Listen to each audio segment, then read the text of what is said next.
Hello दोस्तों, आप सभी का स्वागत है हिंदी साहित्य बाय प्रियंका मैम के चैनल में। आज हम सभी पढ़ेंगे हिंदी संत कवि एवं उनकी प्रमुख कृतियों के बारे में। तो चलिए शुरू करते हैं। सबसे पहले पढ़ेंगे कबीरदास जी के बारे में। उनका जन्म कब हुआ? 1398 ईस्वी में एवं उनकी मृत्यु 1518 ईस्वी में हो गई थी। इनकी प्रमुख रचनाएं हैं बीजक।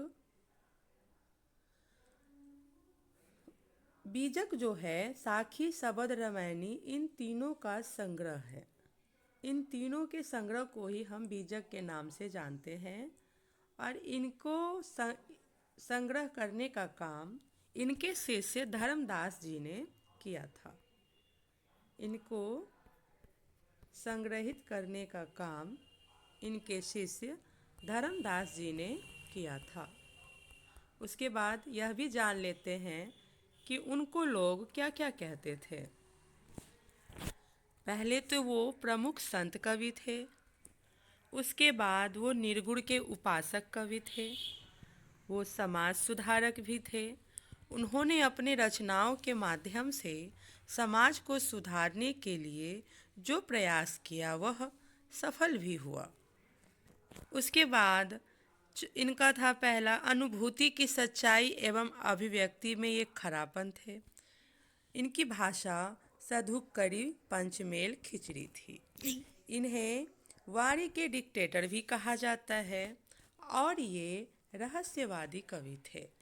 यह सब कबीरदास जी की विशेषताएं हैं।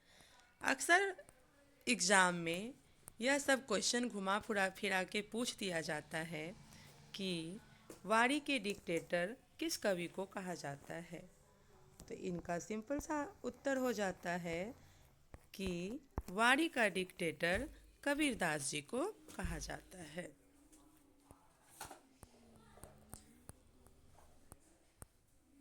इसके बाद हैं हमारे दूसरे कवि रैदास कवि।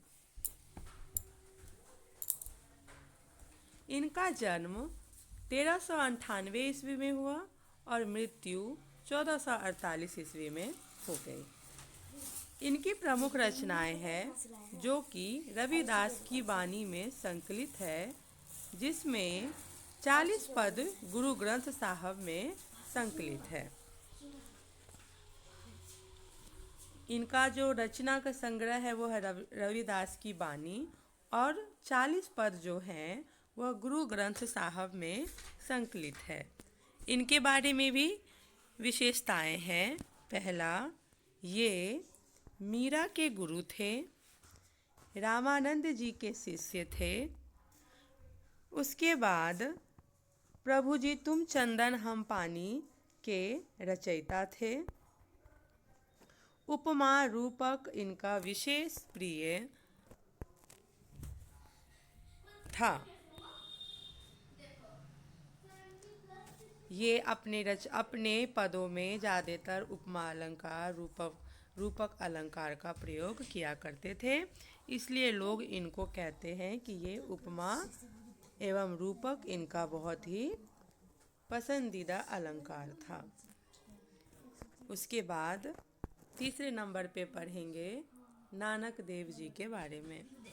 इनका जन्म 1469 ईस्वी में हुआ और इनकी मृत्यु 1538 ईस्वी में हुई थी। इनकी प्रमुख रचनाएं हैं जपू जी, आशा दीवार, रहीरास, सोहिला, गुरु ग्रंथ साहब में पद संकलित है। इनका जन्म तलवंडी में हुआ। ये सिख संप्रदाय के प्रवर्तक थे। इनके पिता का नाम कालूचंद तथा माता का नाम तृप्ता था। ये निर्गुण ब्रह्म के उपासक थे। ये निर्गुण ब्रह्म के उपासक थे और इन्होंने शांत रस की प्रयोग ज़्यादा ही किया है।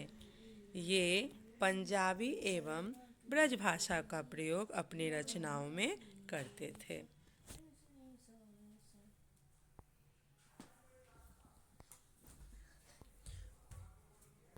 उसके बाद है हमारे हरिदास निरंजनी जी, जिनका जन्म 1455 ईस्वी में और मृत्यु 1543 ईस्वी में हुआ था।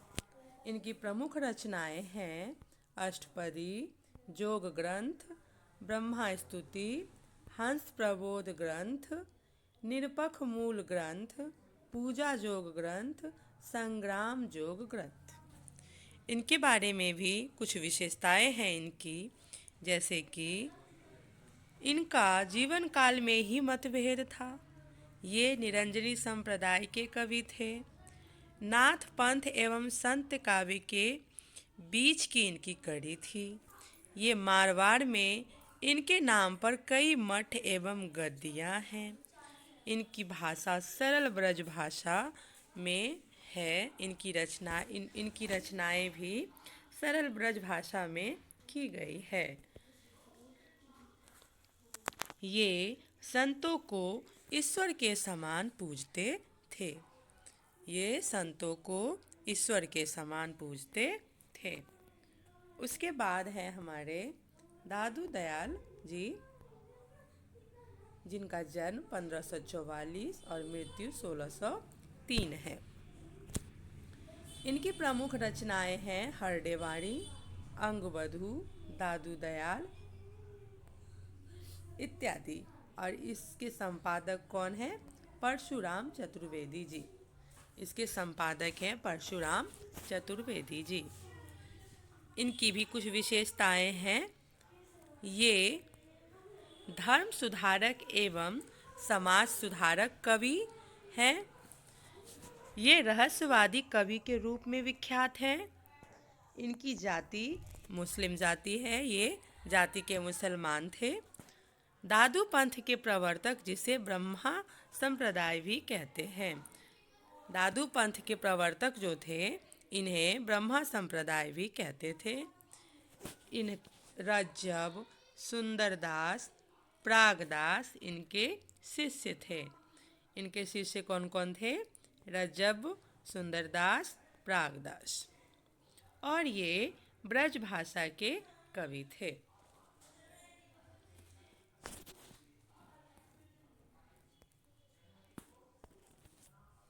इसके बाद है हमारे मलुकदास जी। इनकी जन्म 1574, मृत्यु 1682 ईस्वी। इनकी प्रमुख रचनाएं हैं